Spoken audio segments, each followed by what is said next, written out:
Thanks. I must have neglected to. I put your name down for one last Sunday and one today, and I must have neglected to tell you about the second. So many apologies for that error. Actually, we have 5 minutes before the panel is scheduled to start. There's supposed to be two panelists, Louise, Barrière. Are you out there, Louise? Yes. Hello. It's you. I didn't recognize the name.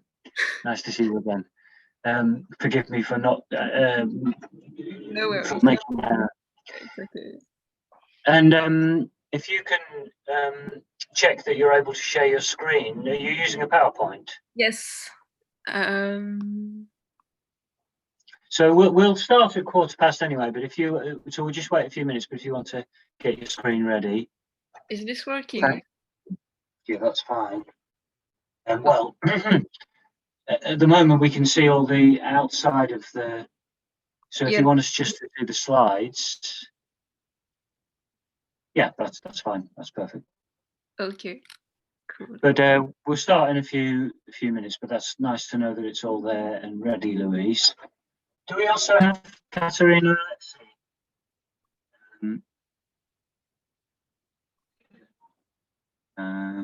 Katharina, are you out there? Yeah, I'm here. Hey, Pete. Oh, good. Yeah, hi.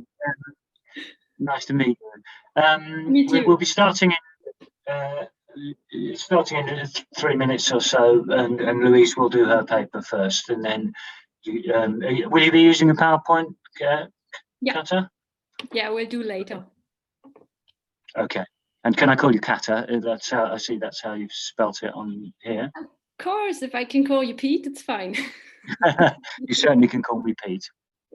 Okay. Well, thanks. So for everyone listening out there, we just take 5 or 3, take a 3-minute break, and then we'll start the session then. Okay. Thanks.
Right. Just particularly for the information of the panelists, I'm not going to chair after all. Mike Dines is going to chair this one because I'm chairing the last panel, so I don't want it to get too much. So Mike Dine should be out there and hopefully can Yes. chip in now and start sharing, because I think it's about 1:15 now.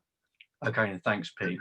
And Pete did ask me to chair. I didn't phone him up and say, "All right, Pete, you know, this is going to be too much of just you going on and going on and going on." So yes, so Louise, I know that you're first. Yep. Louise, would you mind if it was okay with you that we have 20 minutes and then we have 10 minutes question after that? I will give you a 5-minute heads up and then a 2-minute heads up. Okay, perfect. And thanks to everyone for putting their questions into chat. Okay, so I'm ready when you are. Okay, take your time. Okay.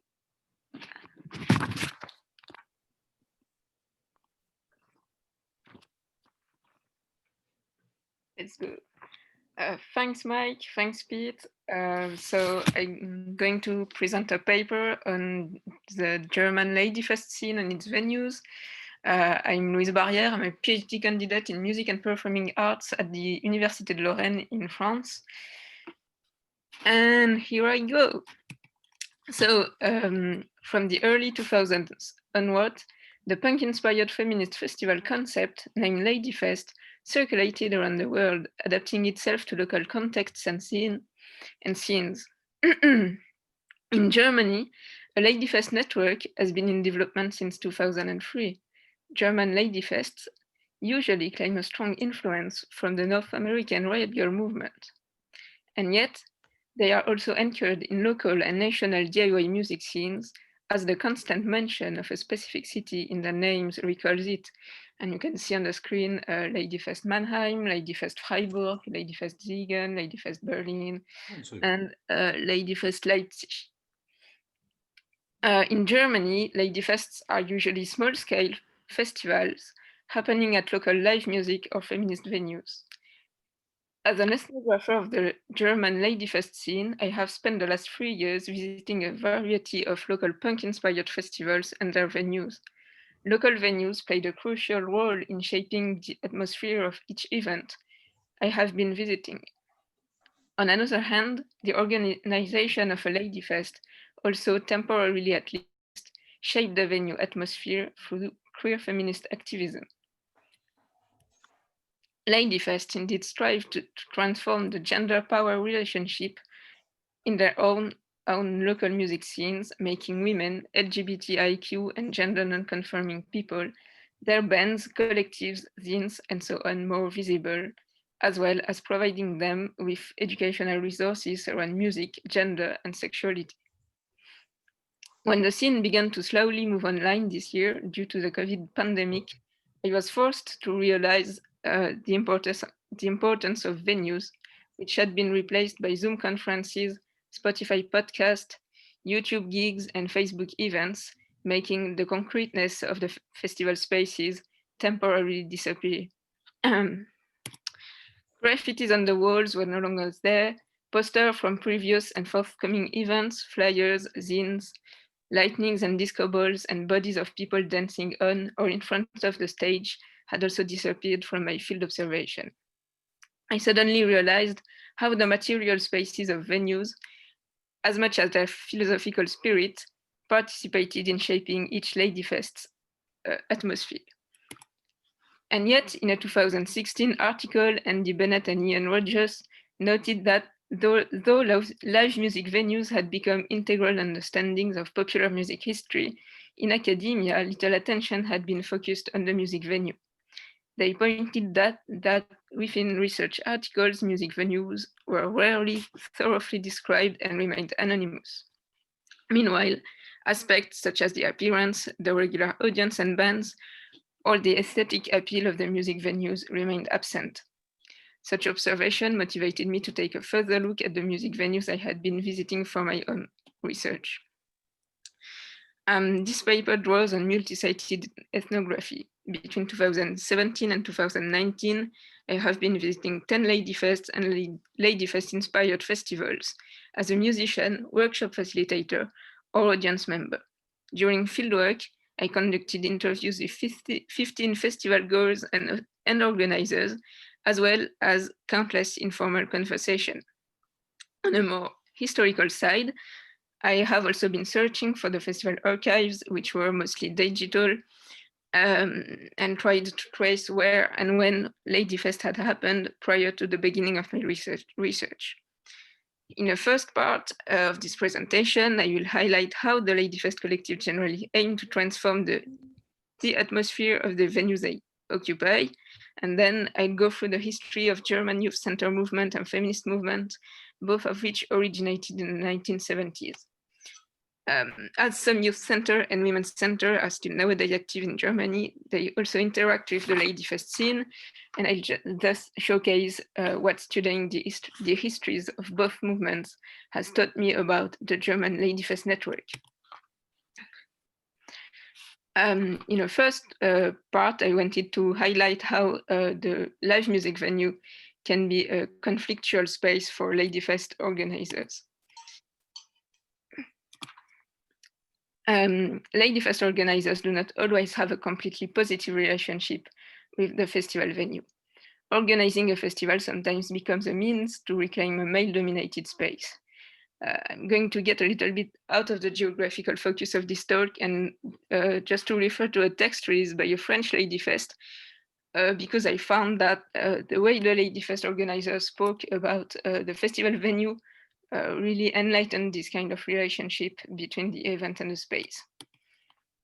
As you may read on the screen, the organizers insisted on introducing the venue from a female point of view, then describing it as essentially or even exclusively occupied by men, making the atmosphere quite masculinist and absolutely unattractive for women.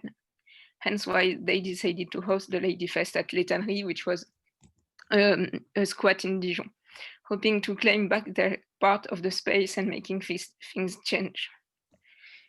So while Bennett and Rogers highlighted the role of unofficial live music venues in the construction of a shared sense of intimacy or belonging, studying punk-inspired feminist networks underscores that belonging is a gendered experience. Indeed, some of my interviewees recalled that they did not feel any sense of inclusion while casually attending their local DIY music venues, or even while preparing the Ladyfest. One of them told me that they held the festival in a space that was used mostly by university students who were not explicitly feminist. So they had to engage with cis men during the whole time, and they were inconsiderate and annoying. The organizers of the festival wanted to create gender-neutral toilets, and the people from the space were weirdly resistant to that for no discernible reason. So anyway, they just did it. Because the Ladyfest later brought together like-minded feminist and queer individuals in the targeted venue, it allowed its organizer to claim back a male-dominated space. That being said, it's also interesting to look at which means the Ladyfest organizing collectives use to transform the gender distribution of power within DIY and punk venues. One of these means is the implementation of safer space policies, which are used to influence the atmosphere of the venue by emphasizing the importance of bystander intervention, or organizing awareness teams, which are feminist security teams against gendered violence. Coming to music gigs themselves, Ladyfest organizing collectives also seek to achieve a better gender balance in the music programs and in the audience. Amongst the 328 concerts organized by the entire network of Ladyfest in Germany between 2003 and 2019, 216 of them were performed by female and queer bands only, 98 of them by mixed gender bands, and 14 by male bands. But the festival also brings diversity in terms of music genres. For instance, the Ladyfest Mana in 2017 was held at a local DIY venue, which is the Youth Friedrich Dürr. And in 2017, the youths mostly hosted punk, hardcore punk, metal, and crust show, which you can see on the left of the screen. There was also a few electronic music or hip hop events in the venue calendar, which may still be accessed online. Nonetheless, non-punk gigs remain quite rare. The Ladyfest Mannheim claimed punk feminist roots in accordance with the youth's atmosphere and general programmation, but the festival hosted a show by Personal Best, a UK indie band, and also a gig by Fortuna, which is a pop singer-songwriter from the local scene, thus making the youth music programming more diverse in terms of music genre. The Ladyfest Mannheim was actually the first time I went to a Jugendzentrum, and I think it's worth it to focus on what is a Jugendzentrum, which literally means youth center. When I first came to the Youth Friedrichsdür in Mannheim, the place really impressed me. It looked spacious, it had several rooms, the concert room seemed properly equipped with a PA system, lighting, it had a stage, and artists didn't play directly on the floor. And yet it didn't look like a professional music venue either. The place had graffitis and stencils on the walls, inside and outside the venue, often displaying political messages. There were fanzines and photocopyed flyers here and there, and overall a DIY spirit. I couldn't figure out what was this place, which didn't look like anything I knew. It wasn't a squat, it wasn't a bar, it wasn't an official music venue either. Plus, the venue was in no way looking like the youth centers I knew from France, and looked way less institutionalized. During my stay in Mannheim, I found some documentation in the youth itself. As mentioned in the Ladyfest booklet, the youth's full name is Self-Managed Youth Center Friedrichsdür, and self-managed means that there are no social worker employed by the city, but only youth activists who organize and manage the youths themselves. During the Ladyfest, the youth was the main venue. And during the entire week, there was the information booth with current information about the different workshops, as well as childcare in the Jugendzentrum. Yet this was not enough to reconstruct the entire history of the movement that the venue had been part of. After coming back home, I browsed through my corpus of festivals and identified that other Ladyfest in different cities had been held at venues that had a similar name, such as Jugendzentrum, but also Autonomous Jugendzentrum or Autonomous Zentrum, which mean autonomous. Yeah, you can figure that out. It seemed pretty obvious that these venues were networked together, but I still couldn't find how. A few years later, I finally found David Templin's thesis, which recalled the history of the Jugendzentrumsbewegung, which literally means youth center movement, in the 1970s and 1980s. Templin terms the youth center movement as a hidden part of the history of Federal Republic of Germany. In Western Germany, in the 1970s, youth leisure was supervised by a church or social workers. Alternative options comprised bars and clubs, especially in big cities, but those required consumption of drinks and sometimes a paid entrance. Youth groups all around the country formed collectives to claim their right to leisure without control in German, Freizeit ohne Kontrolle. These collectives were formed by youth groups from leftist organizations, but also non-politically affiliated young people. Mostly high school students, university students, and sometimes young workers. They networked together through media such as journal, TV, and radio shows. A huge part of their demands revolved around music. Youngsters were craving for spaces where they could organize gigs, book bands, and listen to the music of their choice, as opposed to clubs and bars where they had to pay and drink in order to listen to music they couldn't even choose themselves. In the mid-1970s, Templin relates that there were more than 1,000 activist groups who advocated for the creation of a self-managed center in the youth center in their city. Their mobilization wasn't always successful, but a fair part of the local collectives got heard by city councils, resulting in the development of several hundreds of self-managed youth leisure centers in the following years. The movement declined at the end of the 1970s, but some youth centers are nowadays still active, including the Youth Friedrichsdür in Mannheim. Jugendzentren appeared decades before the Ladyfest scene, and yet the Ladyfest scene seems to meet some of the basic reasons for which the Jugendzentrumsbewegung was founded. Both networks rely on non-hierarchical and autonomous modes of organization. The youth center movement provided leisure spaces for the youth, managed by the youth. Yet, as highlighted by Templin, the youth centers were, since the very beginning, male-dominated, and remain so nowadays. Ladyfest collectives bring diversity in terms of gender and music genres in such venues. Being events for women and queer people, organized by women and queer people, Ladyfest expand the function of self-managed youth centers to a new public. Another kind of venue I have been meeting in my corpus are Frauenzentren, which means women's centers. Women's centers appeared approximately at the same time as Jugendzentren in the 1970s, but they weren't linked with youth movement, but rather with the second wave of feminism. And of course, women's centers weren't just a Western German phenomenon. And neither were they the only way that second wave feminism influenced the contemporary Ladyfest scene. You got 5 minutes, okay? Yeah, that's fine, thanks.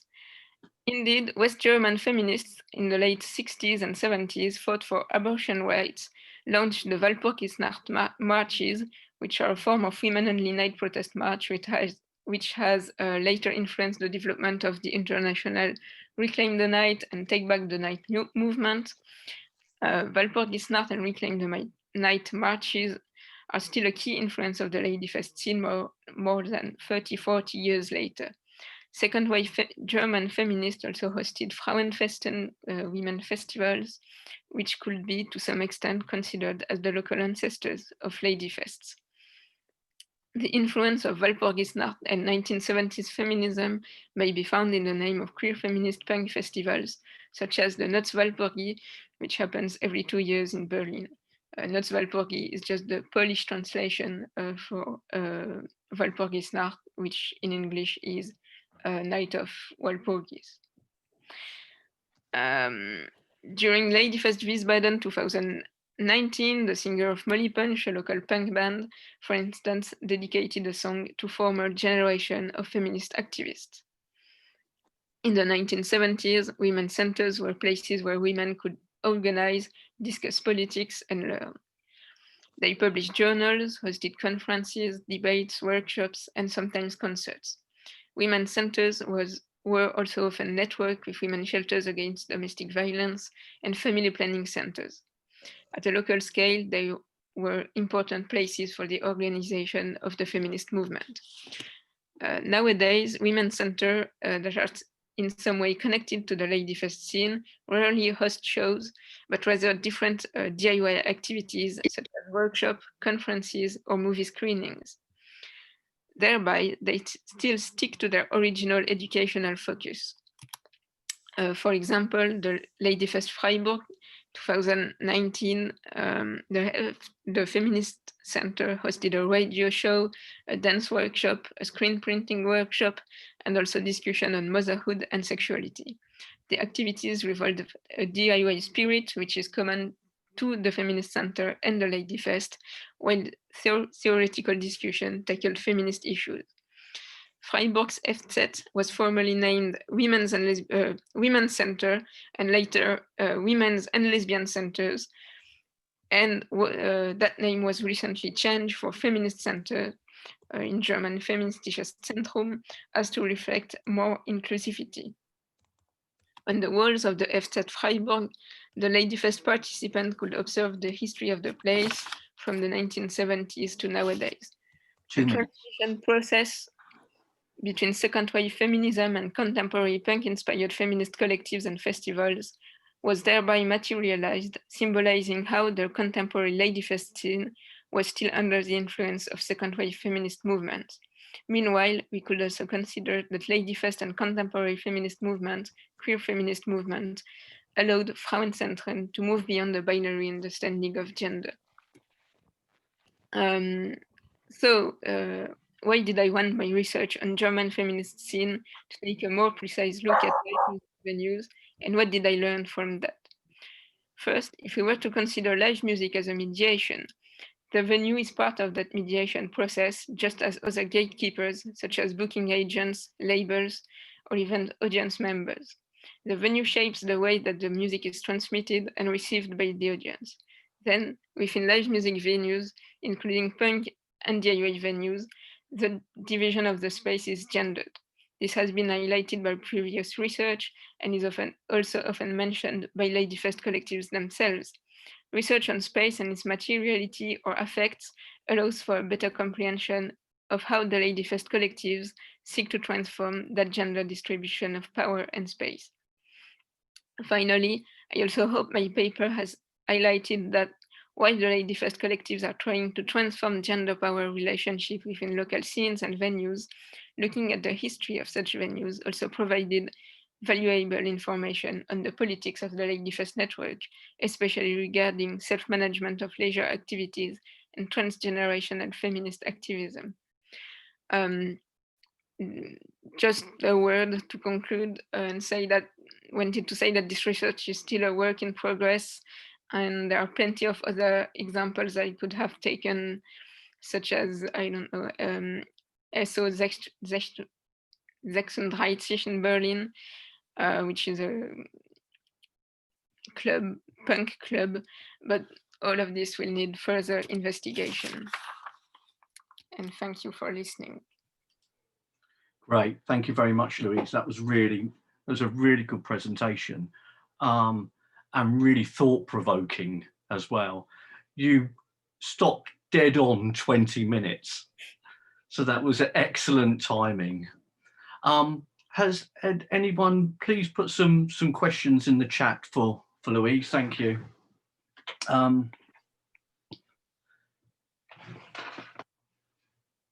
Presentation. It's from Laura. Said great presentation.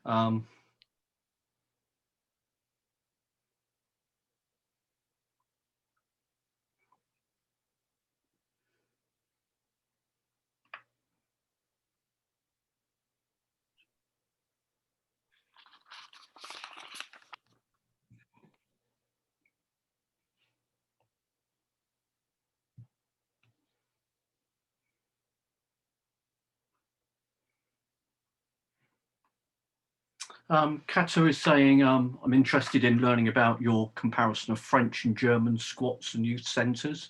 So more of a statement than a question, but a really interesting one at that. Would you be able to? Yes. I don't know much about squats. Well, that's not something I've had time to research a lot for the moment, but as for youth center, what we call a youth center in France isn't self-managed at all. It's like we have this movement, which is, we call that Maison des Jeunes et de la Culture, which in English would be a house of youth and culture, and it's really institutionalized. It's like just childcare activities, which is great and all, and it's important, but it's not a place where you can have punk concerts, just like more, social work. Great, thank you. Pete Dallas said, is there a significant difference between the Ladyfest in France and in Germany, and indeed the rest of Europe? I don't know about the rest of Europe because that's not what I have been researching. I've never visited a Ladyfest outside of France and Germany. There's a few differences between France and Germany, in my opinion. The first one is that the German scenes looks way bigger than the French scene of Ladyfest. What I have found is that French punk feminist or punk inspired collectives organize festivals, but they tend to give them different names as to reflect more individuality of the collectives, the organizing collective.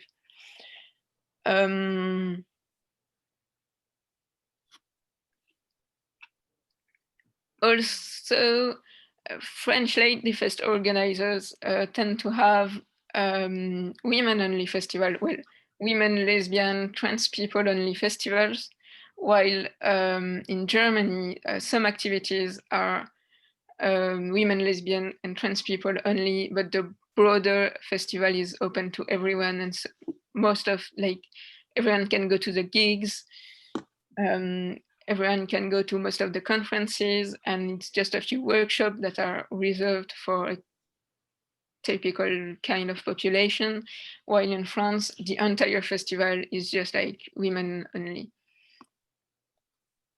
I think that's the main difference between both of the scenes. Okay, that's great. There is one that it just brings up SO36 in Berlin. Are you aware of that? Yeah, some of the Ladyfest Berlin were organized partly in the SO36, but I still haven't done many research on the history of the place. That's still something I have to look into. Excellent. Ida Barrett, I'm interested in your research. You elaborate on the topic of cultural mediation. Yes, kind of. Yeah, well, kind of losing. Yes, this is a bit vague. I'm kind of losing my words. Even in French, I'm trying to think about something.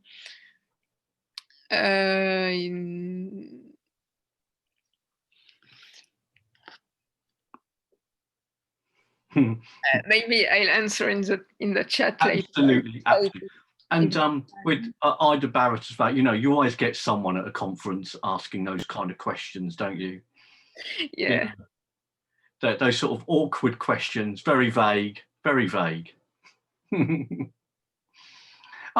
Could you say a little bit of where do you think you're where you're going to go with your research now? Where's the next step with it? I mean, from what this is certainly not my area, so so please forgive me.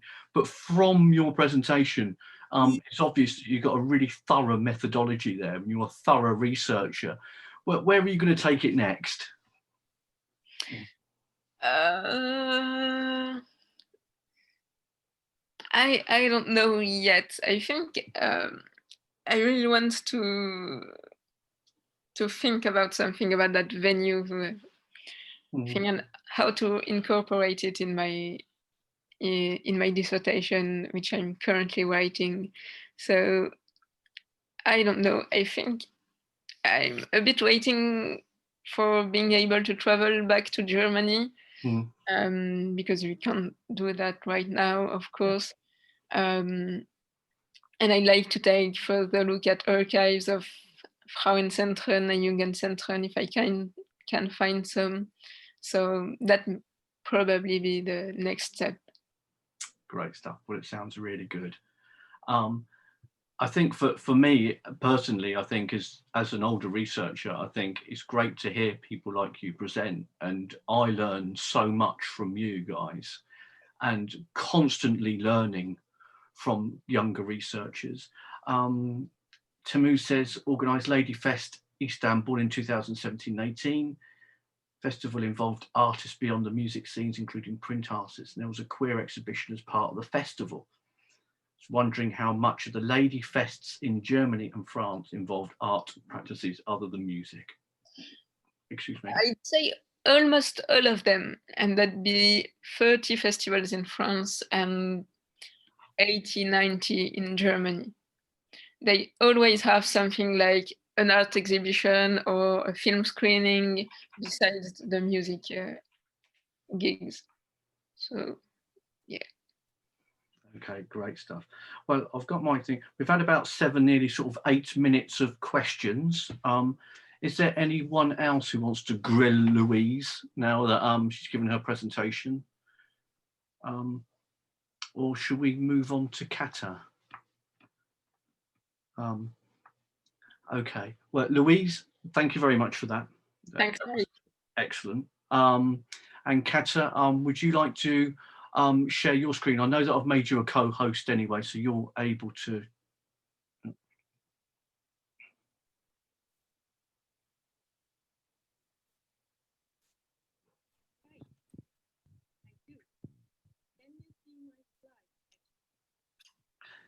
Kata, are you speaking? We can't hear you. Oh, you're on mute. That's why.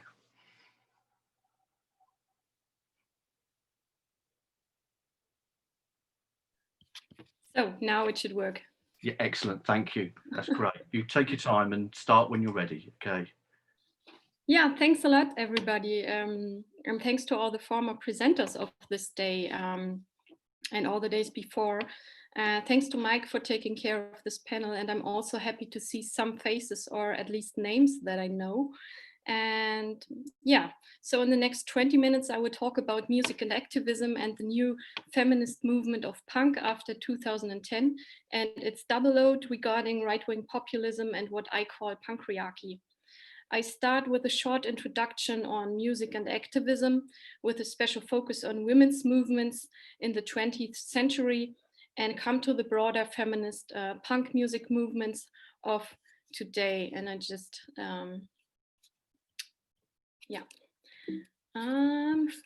that shouldn't be done already. Yeah, and secondly, I will outline the range of problems they address and the difficulties by doing so. And finally, I'm going to repeat a question that loudly that I asked myself during academic work in 2019, while supervising a lot of students that are musicians or other music makers, such as sound engineers. And this was, which band is my bachelor student in or working for? So now let's begin. Music has the potential to support as well as to erode structures of power in society. While this has not been the main focus of the punk music scene all the time, mid and late 70s punk was also played by feminist groups and musicians such as the Slits, who questioned what a typical girl would be, or X-Ray Specs, and especially the singer Polystyrene, who opened their famous song, "Oh Bondage Up Yours," with the statement, "Some people think little girls should be seen and not heard, but I think, oh bondage up yours." And we have more examples, of course, in Helen Reddington's study on Birmingham punk and beyond, for instance. And aside from these well-known examples of punk music, there was also the use of music in straight political contexts, for example, in strikes of the North Staff miners in 1984 in Great Britain, when women sang the song "No Going Back." And here are some of its lyrics. I give you some time to read this.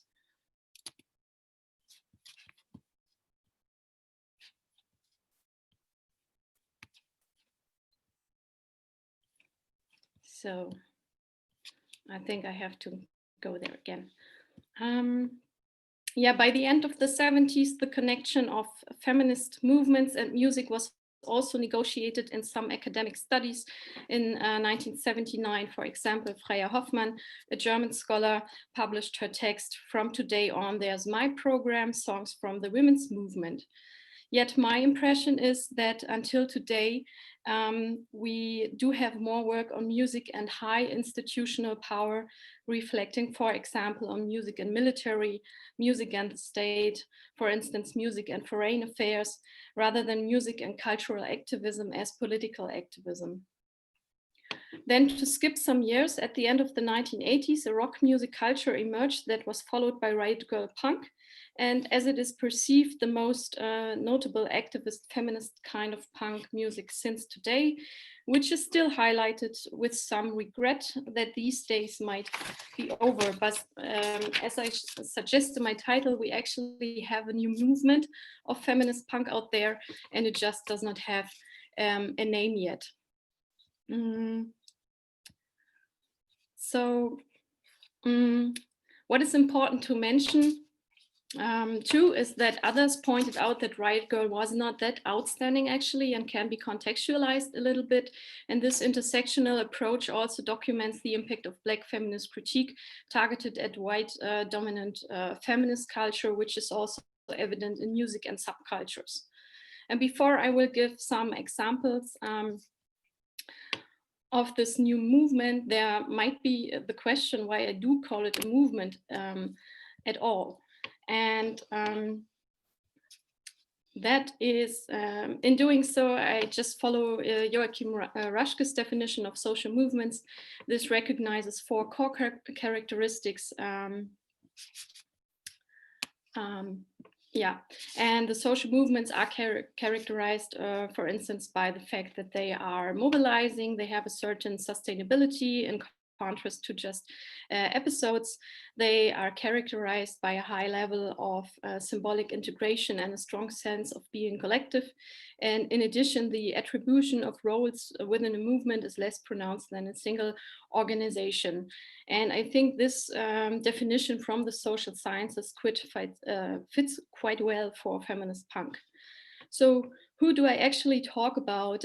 This question was also in the chat already, and why might feminist punk bands increase after 2010 during digitalization and as well as the global rise of right-wing populism, and what are their topics? To just give some examples of problems addressed by feminist punk bands and songs, they call for solidarity within the broad range of sisterhood. They offer opposition to sexualized violence and pledge for physical self-determination.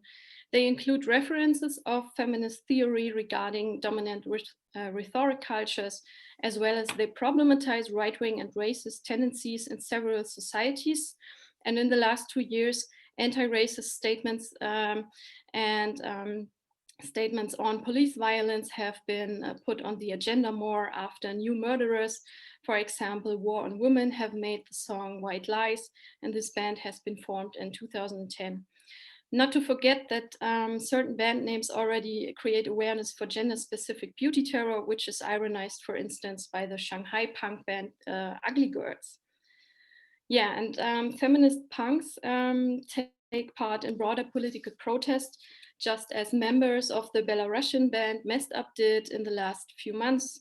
Here we see a band member free again after being arrested for protest against the Lukashenko regime. So feminist punks have actually become an important group of contemporary global feminism as political activism, mostly as critical voices against the rise of right-wing radicalism and populism. And these efforts to proceed a backlash on gained rights, such as legal rights on abortion as healthcare.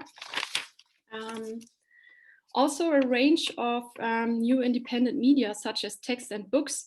There is a book called Our Piece of Punk, and audiovisual material, for example, music videos have emerged, and also a documentary. I will link some of them later. And also concert groups and booking teams have been founded, such as Queers to the Front Booking. They all change punk's aesthetics and gender representation and keep the punk scene alive. Yeah, this short selection is mainly inspired by the topography of music agency that Anna Langenbruch has provided in 2014. And most of all, she does not think music agency only in geographic terms, but considers music media and music places as main spaces of production and reception of music. So while the songs often address global political problems, these media still work on progress in the punk scene as well in 2020, which is an interesting and a bit annoying split at the same time. And while we can access feminist punk online very easily, we still barely, at least in Germany, see such bands on punk festival stages, and that is not only since the current health crisis. Punk feminists have a double load of political activism and socio-cultural assertiveness. Feminist punk music exists without receiving much recognition from specific parts of the punk scene, and that is Punkriarchy, how I would like to introduce the zone of mainstream of punk that is a little bit sulky instead of solidary with all the feminist punks around them. So what is Punkriarchy, and why do I think we need such an analytical vocabulary in popular music studies? I shortly try to outline what I have noticed it is so far. Firstly, it is not a new phenomenon, and it uses the same patterns of claiming authenticity only for male musicians and scene participants as other types of music, such as orchestra music. This is a point Laura has already highlighted before, and much more than I can do now. So just one example, early example from the 70s. Don Letts, the manager of the Slits, wrote this in issue number 7 of the famous Sniffing Glue fanzine. And we have such a discourse still going on in an even cultivated manner. As a concert organizer and since almost 10 years also a zine writer in the German punk scene, I noticed for the last few years more claims of the loss of significance of feminism as a whole and a specific sense of humor that is very close to what Angela McRobbie and Rosalind Gill have described as post-feminism after 2000. On the right, we see a current example, a short review of a new punk record in October 2020, and it was published online in Plastic Bomb fanzine, which has 8,000 print readers and more than 11,500 online readers. It is one of the 2 big punk magazines in Germany, and I used to write for it several years, but now I'm not in the mood to do so anymore. And this is a good example on the right, how Punkriarchy even tries to exceed the standard patriarchy. It is, you know, so much cooler. It does not only use the language of motherfucking to promote a punk record. It is even grandmotherfucking. There are so many, these kinds of statements are so much more rebellious, of course, than the typical modern misogynist that we already know. Yet in other moments, Punkriarchy does not have such a big mouth at all. For example, when 100 years of voting rights were celebrated in Germany for women, I actually wanted to go to this slide. Here we see an overview of the posts in social media by punk men in 2018 when that was celebrated. And this slide also works for all the moments there have been made solidarity statements about sexualized violence in music scenes, about threats for abortion rights, and so on. And thus, I do not characterize Punkriarchy as a whole as humorous only, even though it makes use of humor and shares a belief that feminism is not necessary anymore, which is a post-feminist attitude. And it also appears more modern and harmless than former behaviors, which makes it very comparable to neo-sexism, neo-sexist attitudes, yet are described as the friendly kind of gender-based discrimination by offering help, for instance. And this is sometimes part of Punkriarchy, especially on stage when advice is offered that had never been asked for, but is rather a hidden and still very hostile sexism. And this is more obviously based on ignorance and disinterest than humor, I would say. Also because of the aspect of development, a scene who never aimed to become feminist can hardly have overcome it and be post-feminist. At least that would be my assumption. And post-feminism, of course, is not only a period of time, but I rather would like to highlight the pre-feminist status quo of Punkriarchy. So if I had to outline something as the characteristics of Punkriarchy in a sense of a clear list of something, I would list these points at least, and sure, they can be added. It is basically the same 3 to 30 bands on every damn concert flyer and festival flyer that sincerely sing about the injustice in the world, and the same bands on big punk scene covers since 30 years or longer. It's unwanted advice, as I said, for musicians on stage, exclusive humor and cynical jokes, absolute silence of instead of any solidarity at all with all the feminist fights going on right now. And of course, it's still also crappy lyrics. Yeah, this list could be added, of course, yet to end these thoughts on Punkriarchy. I also see it in line with recent definitions of patriarchy, who identify it to be rather a dynamic process than a never changeable system. And to come to my last and final point for today, I would like to switch the attention back to the rise of the new structures in punk and beyond. And Susie Harrison has directed the documentary So Which Band Is Your Boyfriend In?, which criticizes the gendered stereotype of being addressed as a person with love life only, but not as an artist, for instance, not be a punk musician. And this documentary already inspired a song by the band Miley Silence. It's song number 7 here. Yeah, the documentary was published in 2018, and it features punk and indie bands such as Munchie Girls, The Skins or Petra Girls, and also a zine with 3 issues. I have it here, was published about making the film. It was shown in several venues in Europe, and after watching it, it inspired me to share another phenomenon I noticed. Totally agreeing with the problematization of ongoing participation issues in the punk scene that several feminist punk voices put forward, which is still very necessary and by no means questioned here, I would like to add some observations from my recent academic work to discuss the status quo of Punkriarchy from this perspective, and to also reflect the narratives we use to tackle it. In 2019, I supervised about 10 bachelor students, and among them were 2 singers of punk and indie bands, one also being a synthi player, 1 sound engineer, 1 festival booker, and 1 festival organizer. And on the right, we see a record of one of those bands, the punk band Bad Affair from Hamburg. And I did not even ask everybody systematically about their music background. And most of them were also very good academic writers. So what I try to say is that half of them were working in punk music and other music structures. This was an amazing amount, I felt, yet the longer I thought about that, I wondered, is it still that amazing in the course of music activities in the last decade? Since my own punk rock socialization around 2000, times have clearly changed a lot. And this might also be a bridge to the further focus on punk pedagogy later this day. So, 5 minutes.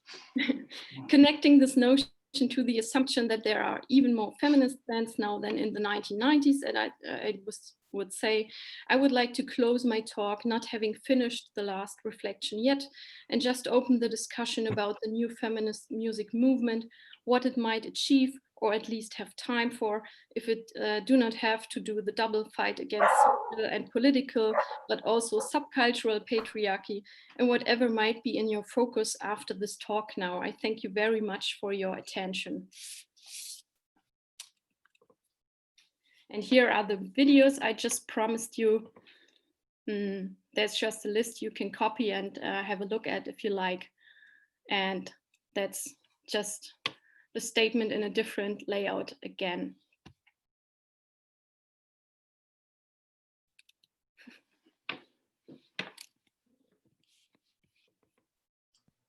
Great, that's absolutely that's really good. Thank you. Sorry, I had to move away, but that was a fantastic presentation. Thank you. If we go to I've got a really good question here from Pete Dale.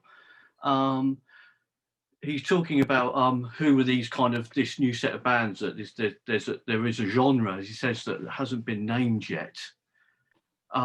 Why do you think that is? Why do you think that there is this genre that is yet to be named?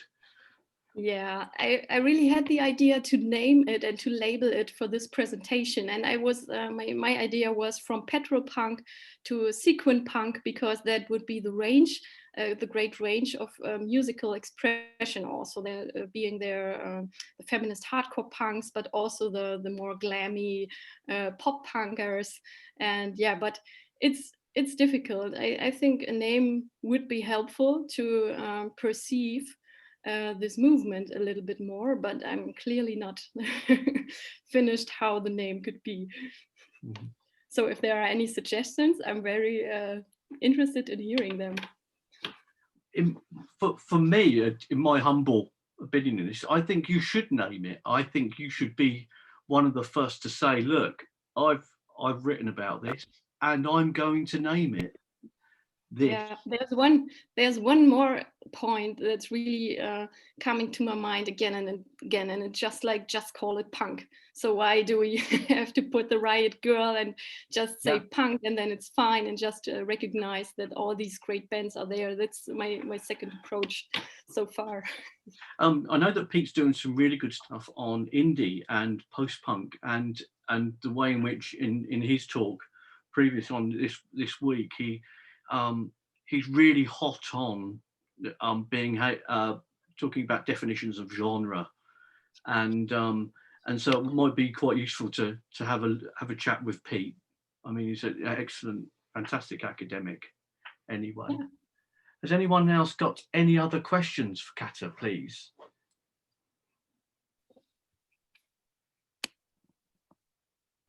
While people are writing, where did you get your T-shirt from?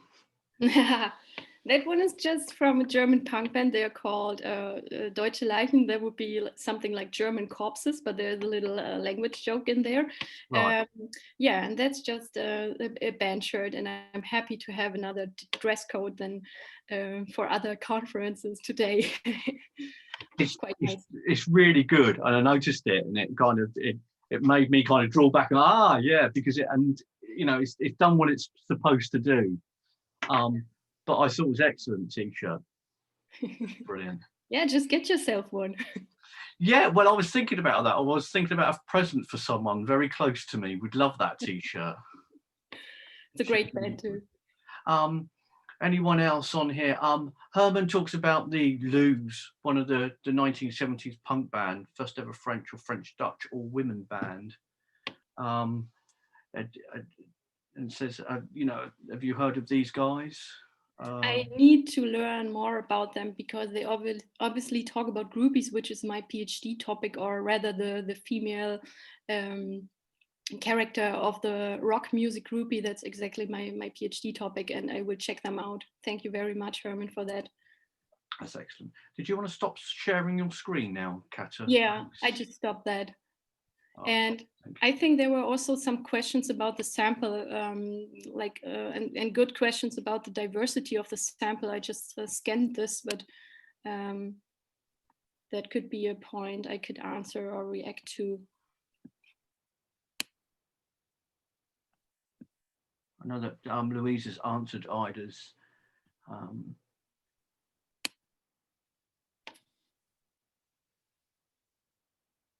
He says that Herman is always saying that 2 Dutch journalists wrote a history of Dutch punk, 77 to 1982. But you're obviously aware of the work of Kirsty Lohman as well. Not so much yet. Kirsty's absolutely lovely. I know Kirsty was here at one point, and she's very approachable and would certainly talk to you about this. Yeah, thanks for recommending her. Yeah. A few of us have got Kirsty's, I mean, it's a work email anyway, so if you did want Kirsty's email, I mean, a few of us in here, Francis, Laura, Russ, Pete, we've all got Kirsty's email, so if you wanted it, or you send us yours and we can pass it on to Kirsty, if that would be... Yeah, that would be great. So please do. Thanks for offering that. Okay, any more for any more?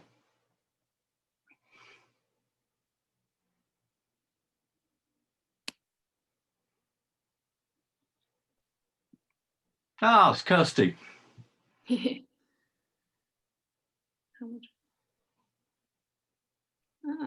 That's an interesting question. Thank you very much for that. I did not consider reunions very much to my approach so far. So maybe that would be a question back. What is in your mind asking this question? Can we have a little conversation on that? Cubesville, if you want to unmute and just say hello, you're very welcome to, instead of going through the chat. You haven't unmuted. Can you hear me? Right, Rich. Reginald. Yes. Yeah, I was really interested in your definition of the Punkriarchy. It seemed to ring true of a lot of things, and it reminded me greatly of that whole movement, that reunion circuit movement within punk, that talks about back in the day, which talks about up and coming bands, which talks about new bands. Which really I find, as a force of conservatism, if anything. And so I did wonder whether you had considered sort of this energy within the punk movement, which is a non-energy, if you like. Yeah, that was the reason behind the question. That's a really good point. I thank you very much for that. I will definitely take this into closer consideration, because I think that's a big point for all the festival bookings. Like, yeah, we are back there, just let's do us again. And we have this right to be on stage for like dinosaurs, and we are so much different from rock music, but we do this. Okay, so that would be a point I will highlight more in my contribution. I really hope I can do a contribution for the journal or something like that. So thank you very much. I look forward to hearing what seeing what you've written about it. Someone said before this morning already that he was very tired, and I think that might be true for many of us. And it's really like I'm running out of thoughts slowly now. But yeah, I will take this for the paper. Okay, thanks, Rich. And any other questions for Kata before we have a break?